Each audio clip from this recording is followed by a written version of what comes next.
Welcome to Can I Speak to Your Product Manager, the nitty-gritty with your favorite PMs. My name is Kyle Kolich, Vice President of Product at Zora. And I'm Lucas Weber, Director of Product Management at Zora. And on today's episode, we have David Miller, who is a product management coach and an adjunct professor of product management at Carnegie Mellon University. And as usual, we're going to start off the show by getting to know our guest a little bit more through a rapid fire session of ship it or skip it. What do you want to do? Let's do it. No. No. Maybe. Yes. This is just, it's a way for us to kind of get a little mind in the mind of how you think of product. We're going to come up with some, 3 examples for you to kind of walk through. Just do a quick evaluation. Is this something you would ship it, bring it to market? It's a good idea, or skip it and maybe needs another turn of the crank and work on a little more. All right. Are you ready to play? I'm ready. I did some pre-work. I saw in the past you had, I think, bacon smelling air fresheners. That was a tough one. Yeah, so, we'll see where we go today. I'm very excited. All right, let's start off. So I know you built in your past a ski app. So I think you're pretty much familiar with the ski industry and what that. And being a skier myself, sometimes I lose my friends or family, hopefully not too long, where they are on the mountain. So would you ship or skip a ski goggles that actually can track friends or family in your goggles so you can see them where they are on the mountain? Dude, I love it. Like a heads-up display. Like my friend is over there in the woods somewhere, maybe. Like, I like it. You know what? In terms of considerations, I want to watch out for safety considerations. I don't want to be distracted when I'm going down the hill. Lots of non-functional requirements to think through, but I give it 2 thumbs up in terms of concept. Okay, moving on to the second one. Now, we all know we've been there. Yeah, you're working late. You got to get home. You got to get dinner made. It's going to take a while. How do you speed up that process? So what about the car exhaust grill, where you could balance your commute and get ready for dinner at the same time? So you open up the grill that's tied to the exhaust pipe of your car. You can't work for EV cars, so I'm sorry, Tesla fans. You place your burger, meat of choice in there, drive home, and the dinner is ready when you arrive. Yeah, well, it's what's it called with those grills that you bury underground and they kind of cook on their own. It reminds me of that, right? So you throw some food back there. It's cooking as you drive. I mean, I like it from the perspective that it's kind of environmental, right? Like it's like 2 bangs for the buck, right? Like you're driving home and you're cooking your dinner. So I like the environmental aspect. Only concern is like the carbon monoxide safety concern. As long as we can mitigate that and deliver it in terms of kind of like value, viability, and feasibility, I think you're onto something there too, Kyle. I have a complementary product. So what we're going to do is a fuel additive that you can have mesquite flavor or, there you go. Oak wood flavor, right? And so now, here we are. Now, power of yes and. I teach about this in my design thinking classes. See, instead of being negative, we do a yes and this brainstorming just goes and goes and goes. I love it. All right, so that's it's not a complete no, but iteration, maybe some value add. We can make it work, but it's not a complete no. Okay, that's just, let's do some more discovery. Let's not ship just yet. A little bit more discovery, but I like it. I like it. Okay, good. All right, next one.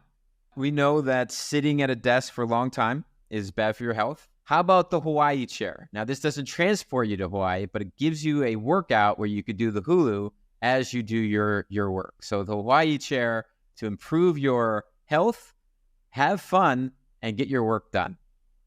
I'm a big fan of wellness, both mental and physical wellness. It's a real problem that you're kind of addressing here. So I like that. I'm going to say there's something there. And again, I'm going to say let's do more discovery, but I like the direction of where you're going with this. Solving the outcome, though, the health issue, and this could be a creative way of doing it. Could work. But I think it might be distracting on a Zoom, though, kind of doing this for I don't know, man. I think you're going to be bringing a lot of aloha to these meetings, which is another benefit. That's right. Yeah. Company culture, right? Like a lot of positivity and aloha spirits in the company culture. Like it's a benefit that maybe you didn't even think about, Kyle, when you were originally conceiving this idea. Thanks for playing. I think we didn't get any hard no's, but we got some to work on and iterate off of. But that's kind of part of the product discovery process. Yeah. Well, I have to compliment you on doing your due diligence before our get together and digging up my Big Ski Tips app. And so, ski tips in that meaning had a dual meaning. It's not just the tips of your skis, it's getting tipped as an instructor. Because I was a part-time instructor one season and the tipping process was broken. And that's kind of what was the problem that led to some tinkering around the Big Ski Tips app. The challenge was for the instructor, it was awkward to bring up the notion of tipping, right? Like you don't want to say, hey guys, it's kind of normal to tip, right? It's a bit awkward. Like in restaurants, everybody understands it's, par for the course, but on the hill, it's not always understood. And then the other problem was that people wanted to pay in either like cash. Well, where's the ATM? Well, I use Venmo, but the instructor uses PayPal, right? So this mismatch of payment methods.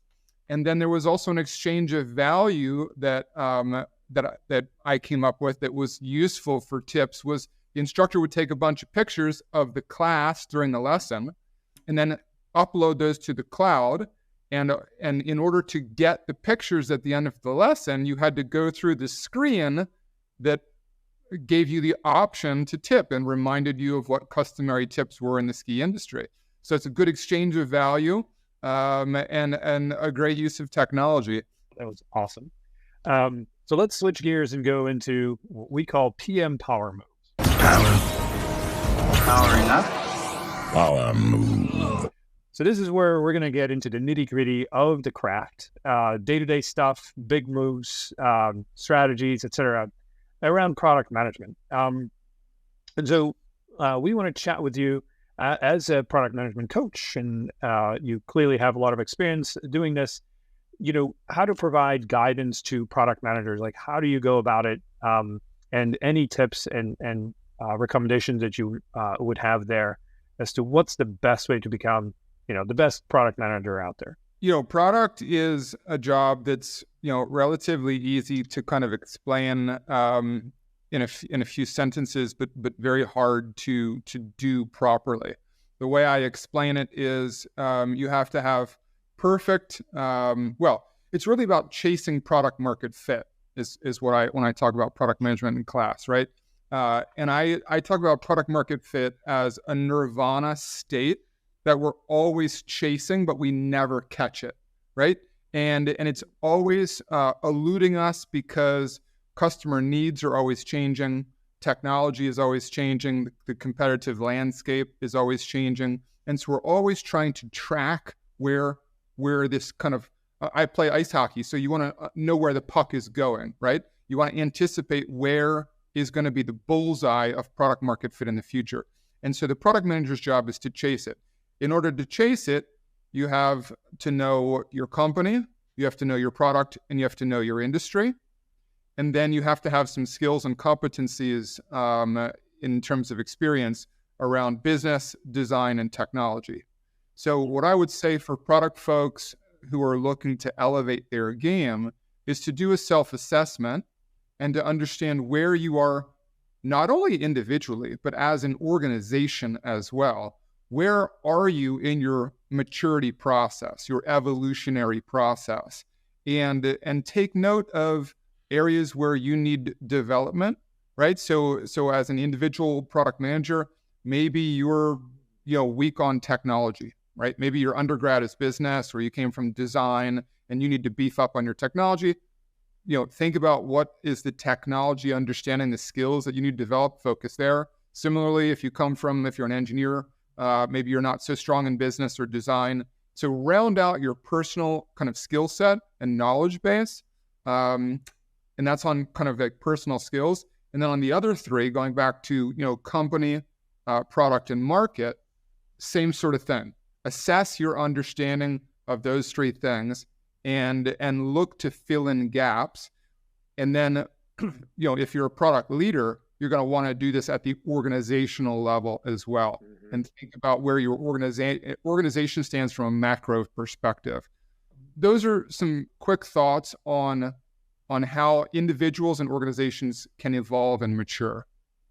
That's really, really interesting. I mean, I think there's a lot of, opinions in various product organizations as to what's working, what's not working, what could get better. But I don't know if there's any really objective way of assessing, particularly those external capabilities, right? Because internally, being objective, subjective is a little bit tough, but at least you can manage oneself and where that's at, right? Is the actual org capable of supporting what's desired, right, et cetera? How would one go about assessing that in any sort of way? You bring up such an important question, and it really gets to this evolutionary process. People talk about like transformation, right? How do we transform our orgs and our businesses to be kind of next level in terms of product capabilities and serving the customers and chasing product market fit and staying relevant in the future? In my teaching, I talk about companies like BlackBerry that were once on the top of their game, and then all of a sudden overnight are literally gone from the market where they once dominated. If you think about the introduction of the iPhone and how that was such a game changer, and with the technology infrastructure advancements that we have today, the world is more competitive than ever.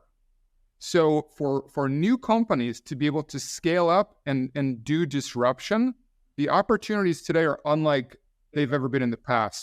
So incumbent companies that hold market positions need to be thinking about these things and maturing as an org. So it's really about culture change. How do we move the needle in terms of culture change within the organization? A lot of the private product coaching that I do is assessment work to understand the organization, see what they need, and then build, in many cases, it's classes, it's education to upskill not just individuals, but teams. A lot of the delivery of education and training that I do is team-based. I like case study challenges to help challenge folks to work together as teams to basically learn new skills and exercise new muscles.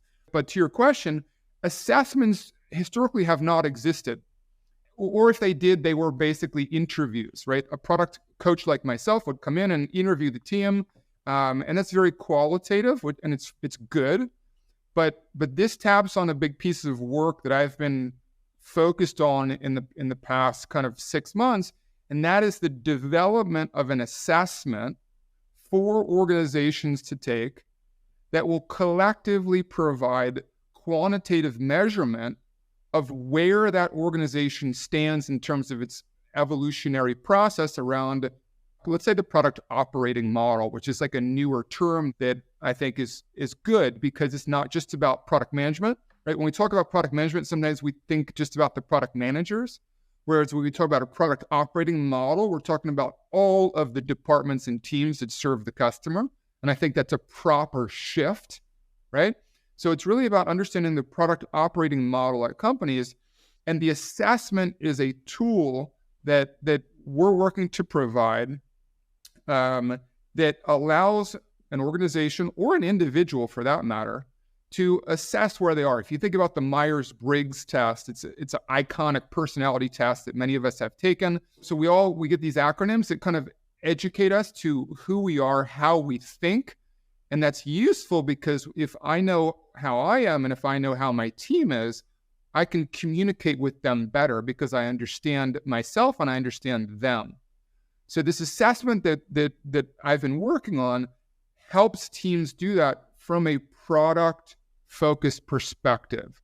We call it product org DNA, product organization DNA, right? So DNA are these hereditary traits that are passed from one generation to the next, right? And so it's about understanding the DNA of our product organization, our product operating model within the company. But it's a great point you bring up. And it's been an area where I think it's been just manual in the past and very qualitative, and it's lacked rigor and formality, and also scalability, right? Because if you have a product consultant come into a company, they're only going to interview 10 or 20 people. They're not going to interview 100 or 200 people, right? So that's not scaling. That's not really taking the true pulse of the organization. Whereas if we have a test that's repeatable and can be administered to a large group, then we can collect better, more accurate data, right? So we talk about instrumenting our product. This is a way of instrumenting the organization. I liked how you said you didn't just do it with the product managers. I mean, we see the product managers kind of like the linchpin to kind of get the engineering and the UX and the sales. If it's B2B, they're, again, vital part of the process. But I mean, you're right to see that org level visibility into where they're going.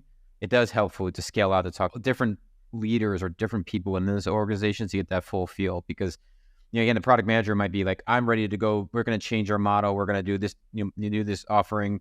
You know, I got all the data for it. But if your sales team is like, I don't want to talk about that. That's not what I want. That's against their policy. If your marketing machine goes, that's the absolute opposite of what we've been talking about for the last 3 years. That DNA starts fighting each other, and then then nothing gets really. Then that idea kind of gets buried, and that opportunity gets lost. But like you said with BlackBerry, maybe there was someone who says maybe the keyboard isn't the most vital thing we need to focus. Maybe we need a big screen, and like that's not what we do, and then that folded that way. So I'm glad you're taking that and having the scalability across the org. Then you get all the data points, and then you can get a bigger, richer data set. Get the visualization of where you're going, which is good. Exactly. Yeah. Well, there's other part of scalability too, but maybe more consistency and repeatability. And where that would lead is that if you can make an assessment of a particular company, and you can do that in an objective and quantitative fashion, you can then do so with other companies, peers, or even leaders in the industry, and start to baseline yourself and compare yourself to others, right? Giving just an idea of where to go to, as to say, not only chase the puck in terms of product market fit, but actually chase the puck in terms of the product org, I don't know if you want to call it efficiency or whatever it may be, right? The quality of being able to really work together, which I think is critical, because it's interesting we call it a DNA because it is so embedded in the company. Usually the founders and whoever did set up a particular way that the company operates around product and engineering, et cetera. And, we've always done it that way is kind of a thing to say, right? Without being able to then change things. And then when change does come in, it's usually really led from top down, based on an opinion, based on, hey, well, I did it differently at the other company, and that seemed to work better for whatever reasons. And that should then work out, right? But it's all experimental, and nobody really knows whether that's actually going to be successful or not. Usually adopted when things aren't going well. So, doing something or anything different is better than staying the same.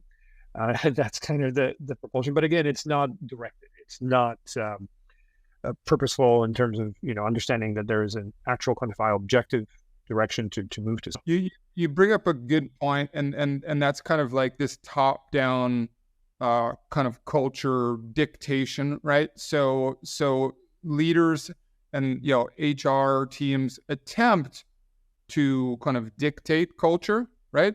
But you can't just snap your fingers and make it happen, right? It's like and the bigger the org, it's a tanker, right? And it's like turning a tanker takes time, right? It's about kind of tracking the turning of the ship, right? So if you do the assessment quarterly, then you get, as you stated earlier, this objective, instrumented, quantitative feedback that will tell you is the ship turning. And again, we do this with products already. It's well known. We instrument products, right? And some products like churn, we want to have a leading indicator, right? We want to know what's the leading indicator that might predict churn, because we don't want to wait till we see churn, right? In the product world, we know the importance of metrics, right? I mean, the thought of managing a product without having metrics is absurd, right? But why aren't we applying metrics to our organizational design and our organizational effectiveness? It's the same. It should have the same mindset. We should be applying metrics, quantitative metrics, to understand where we are today. And again, is the ship turning in the right direction, right? There's also this thing called, stated norms and unstated norms. So stated norms are kind of like what the HR, the company culture dictates. Like, we will be this kind of an organization. Unstated norms are what's really happening in the organization. It's how people are actually working, right? And the analogy I like to use around unstated norms is the cow path, right? But if you look at a cow pasture, there's always like a cow path, and that's where the cows walk, right? You can't tell the cows to follow the sidewalk, right? And then in places like Central Park, we'll have paved sidewalks, but we also have the cow path, which is where people are going to walk to cut corners, right? So I like that as a visual of stated norms versus unstated norms, right? What are the paths that we've paved that we want people to walk on? And what are the paths that people have kind of paved on their own that they're actually walking on? The assessment helps leadership to understand the reality of the org. What is really happening? What is the DNA of my employees, right? What do they think? What are their perceptions? How are they working? Where are they in terms of their maturation process in their evolutionary thinking around how to best serve our customer, how to iterate our products, how to do experimentation, everything in terms of delivery, right? Is when we deliver, do we have confidence in our delivery? Or are we putting out products that the customer care team is going to get caught holding the bag and it's going to, create problems down the road? So we want to measure things. And I think I like the cow path analogy, because at the end of the day, now the company can make a change and pay the right path and get users to use it and get the company aligned and going that way. What happens is, I think companies don't make that change, and you continually have the hard cement path that few people walk on, and then the cow path that just becomes this muddy, worn down path in the system where they just missed out on an opportunity to change.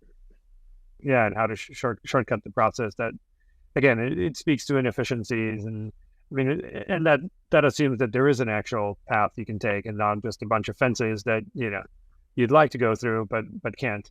So you mentioned this assessment, and it sounds like something that you're putting together. Can you talk to us a little bit more concretely?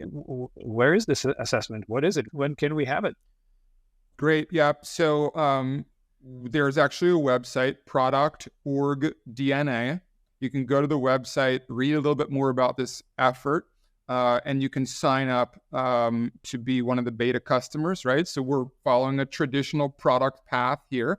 And the feedback process is where we really learn what users want, and we iterate from there. And so we're following a traditional kind of product approach. We're going to put out a beta, and then we're going to listen very carefully. Actually, on one of your previous sessions of your podcast, I listened to someone from Figma who talked about putting out a new product. And they said within the first 2 months that the product was out, they had 200 fixes or improvements made. And I love that, right? That's smart product management. Put your product out there, listen carefully, and be active and ready to respond and iterate. And so that's what we're going to do with this assessment. We're going to put it out. Again, go to the website, sign up, put your name and email in there. You'll get an email alert when it's available. Again, Product.org.DNA. And it's going to be an online assessment that you take that's going to ask a number of insightful questions that as product people, you're going to read these questions and be like, oh, yeah, these are questions that are really getting to the nuts and bolts of how we operate as a product organization. And then it's going to have an online analysis and provide results. Again, I like the analogy of the Myers-Briggs test, where you get some results and then you understand kind of where you are, where you stand. And then I think, Lucas, you mentioned earlier, oh, wouldn't it be cool then to collect this data from different organizations and be able to kind of benchmark yourselves across other organizations? And that was actually part of the inspiration for this effort. Was early in my career, I worked for Accenture. And Accenture, we had a best practices database where we would do questionnaires with our customers around different functions of the org. It was really around cost, right? Understanding how much your organization is spending in HR, in accounts payable, in accounts receivable, right? And so we were querying organizations to understand how many people are in this department, what's the budget of this department, and then some questions around effectiveness. And the results were very intriguing and very interesting for the customers that we delivered this to.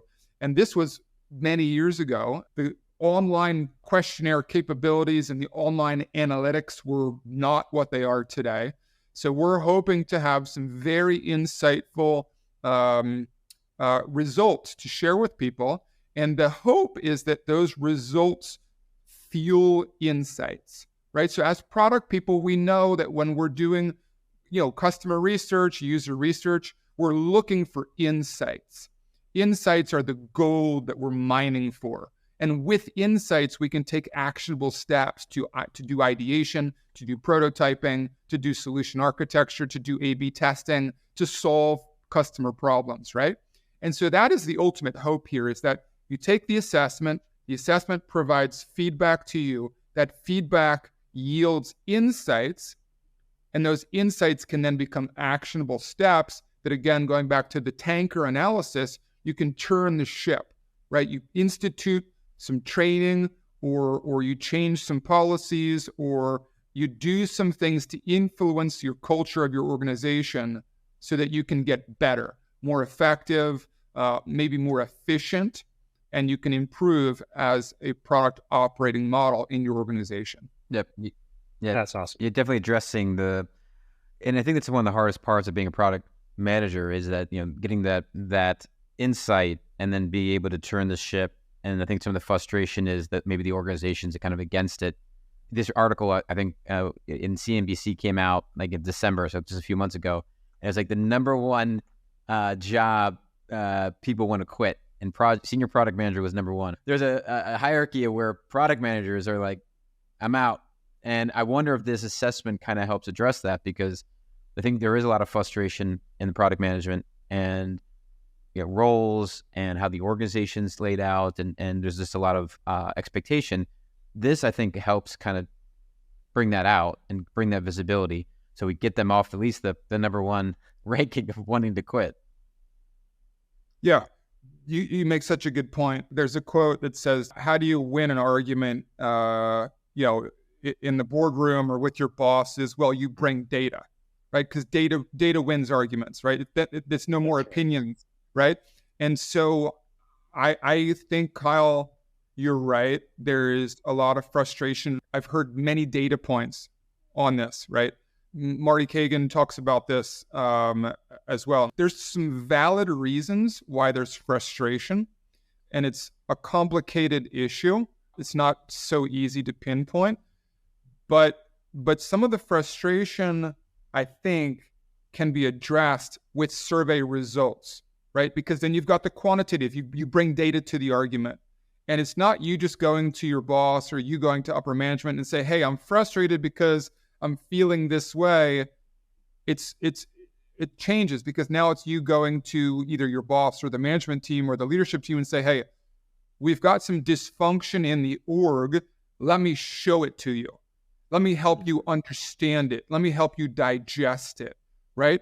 And I think that gives credibility to anyone in an org. Could be product people, could be engineering team, could be design, could be QA, could be customer service, right? It gives you additional data to argue your case. And again, this is what product people are used to doing in the past with their products, right? With products, we bring data to the table and we say, hey, here's what the data says. Well, now we can do it with our org, and now we can do it with our culture. And we can say, hey, here's what the data says about how we're operating. There's some dysfunction here that can be addressed. Well, we say opportunities, right? It's about being positive, right? Going back to ship it or Yeah. right? Like opportunities, right? I have found an opportunity. Opportunity gives us the ability to be better, right? So it's a positive mindset. So when you uncover insights, that's a great thing. One of the things I teach in my class, I teach a design thinking class, and companies want to be more innovative. And design thinking methodologies is a way to be more innovative, to stay relevant in the future, to not be BlackBerry. And one of the small groups that I had in my class one time created a storyboard as a prototype, right? They take a storyboard back to their users to explain the concept, right? Because explaining in words is one thing. If you have a even a low fidelity prototype is better than a no fidelity prototype. Great. So we create a low fidelity prototype. We take that to our users. We present a concept, right? And this team was so frustrated because they got negative feedback.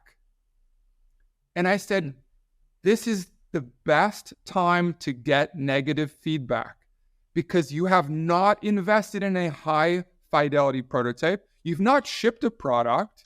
You have simply created a low fidelity storyboard prototype. Negative feedback is welcome at this time because it gives us the opportunity to learn, which is really what we're doing, right? That's the goal of the step, learn and pivot, right? So when we get feedback fuels insights. That's opportunities for us to get better. So, one of the big coaching things around design thinking is, I coach a lot of A players. A players don't like negative feedback. They like to get A's, right?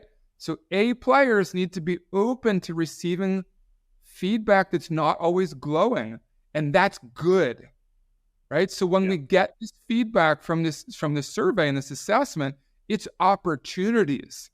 That's how it should be received. And that's how you evolve. Yeah. I mean, if you're just hearing you're all great, you're great, you're going to keep doing the same thing over and over again, you're never going to evolve. You may be missing out on something important. So yeah, the negative feedback is very important. And I do like the fact I'd rather get it when I just giving you a drawing and, some kind of lucid chart or whatever. Like, that's horrible. I'm like, okay, thank God. Because it wasn't 3 months in with like a 3 sprint team and, I'd rather get it now that it was bad. And we shipped it, and we have customers in production, and now you want me to shut it down. Yeah. Right. And then negative articles are coming out, right? And it's like, like, that's the worst case, right? The worst case is to go too far down the road and then get the negative feedback. I mean, again, Eric Ries, what's the worst thing that can happen when you ship product? Nothing. You ship a product, nobody cares. Yeah. Nobody cares about your product, right? Like, it's not welcome. That's the worst thing. That's why we don't do waterfall, right? We want feedback. Yeah, I'm going to tweak the worst case because somebody pointed me to the documentary on the vaping devices.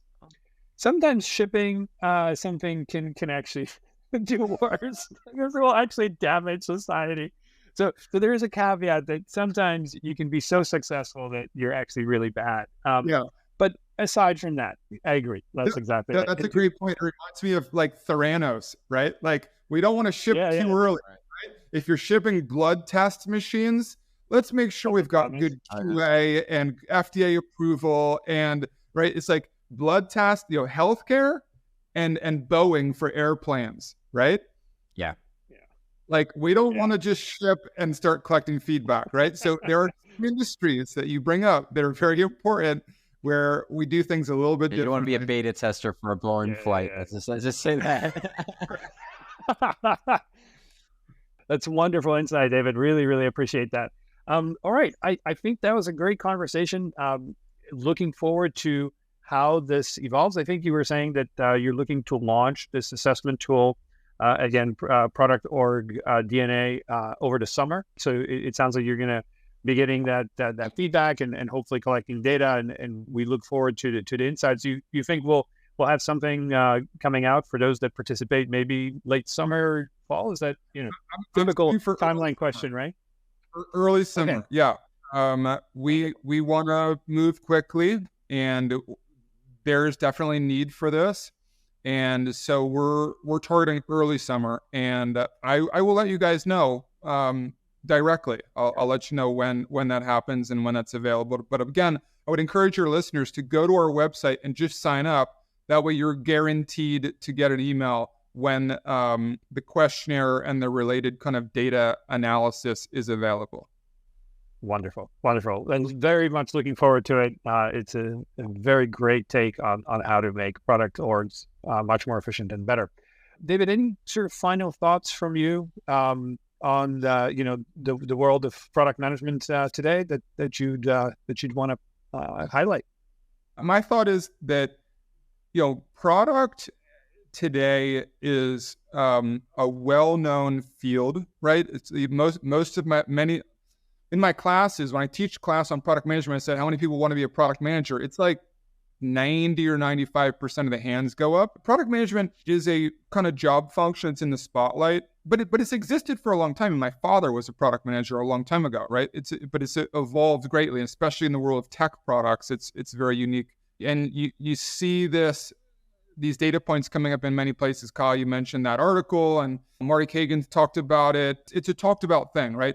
How can we be more effective as product orgs, right? The product operating model.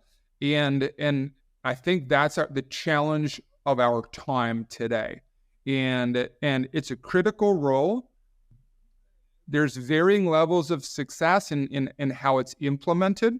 And I think our challenge today is to continue to think about how we can be more efficient and more effective as product leaders in the world today, to minimize waste, to deliver products customers love, to make sure we're meeting the needs of the business.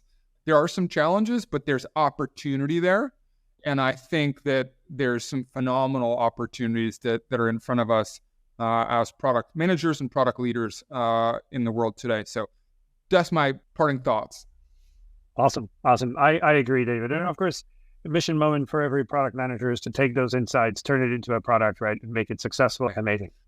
Thanks for having me. It's a great opportunity to chat. I enjoyed it very much. Thank you very much.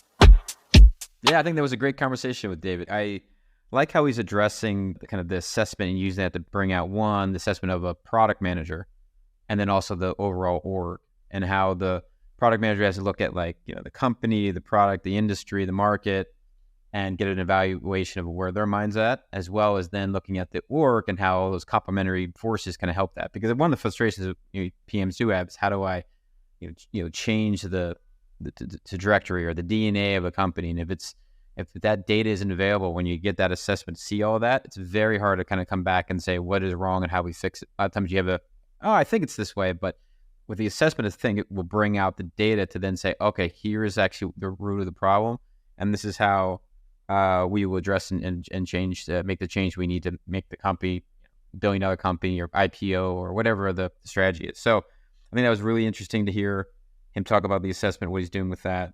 Again, it all goes back to data. I mean, we've heard this before. Data helps bring to light the decisions that need to be made, making sure that the PM is providing the data to make the right decision about the product, about the market, and use that to make the right paths forward with things. So I think that was also very intuitive to driving that. And again, we've heard this a lot with all the PMs, but try something even before you code it, just to get some feedback. Early feedback is good. Negative feedback can be good too, especially if it's early. And iterating and changing off of that is a very important part of the job. So all good points. I'm excited about this assessment. I think we should actually look at doing it ourselves. What was your takeaways, your thoughts? Yeah, well, a couple of things that I felt were super interesting. I mean, in total agreement with you. I think there's a lot of opinions flying around in various orgs to figure out, what's not working, what should be changed, and how things should run. So I feel like this is not only helpful to those maybe senior PMs that are thinking like their work's not being recognized, to the product leaders who are managing a product org and wondering whether the product org is dynamic and agile enough and innovative enough to actually do the right things, right, for the company. So I think it's all good things across the board. I think those were my main takeaways. Interesting points around the design classes that David runs and kind of coaches around. One of the things that I liked that he pointed out is that people think they're A players, and by all means that's not the main point to challenge, but there may be a little bit of a perfectionist thing where you want to launch the best product, and so there may be analysis paralysis and things like that, and just worried about, oh, is it the right thing? Is it the right MVP? And honestly, the longer I do this craft, the more I find out that just getting in the ballpark is important, and being able to go with a lightweight prototype will teach you so much more than closing yourself in a room for more days or going up to the mountaintop and really coming up with the perfect solution. So it's more about democratizing things and allowing basically the product to sort of shape itself. The sooner you can get it into the iteration cycle and feedback, really the better things are going to be. And then, trust the process that with those insights, you'll be able to make the right calls as to what the priority is, where you might need to pivot, what do you need to enhance, and so on. That will all come out of the process, because nothing like getting feedback from customers and users of your product to really give you an idea of what you absolutely should do next, especially when it's either negative or very strong. That's right. And it almost it's not nice to see it's negative. Stuff. Yeah, it's important. It's not that great to get, it's negative, but at the end of the day, you're going to get better at it, right? You're going to, Exactly. And that's the whole point, right? As mentioned, don't invest too much of your effort. Don't invest too much resources of the company, right? If it turns out that's maybe not the right direction to go. Those were my insights. It was, again, really great to talk to David. I'm also looking forward to the assessment and insights that will be gleaned from that. Wouldn't mind filling a survey. There's lots of surveys I fill out. Not all of them give me any insights. Hopefully this one would actually be very, very helpful. Well, in any case, thank you all for joining us for today's episode of Speak to Your Product Manager. Be sure to hit the subscribe button and tune in for our next episode. Thank you.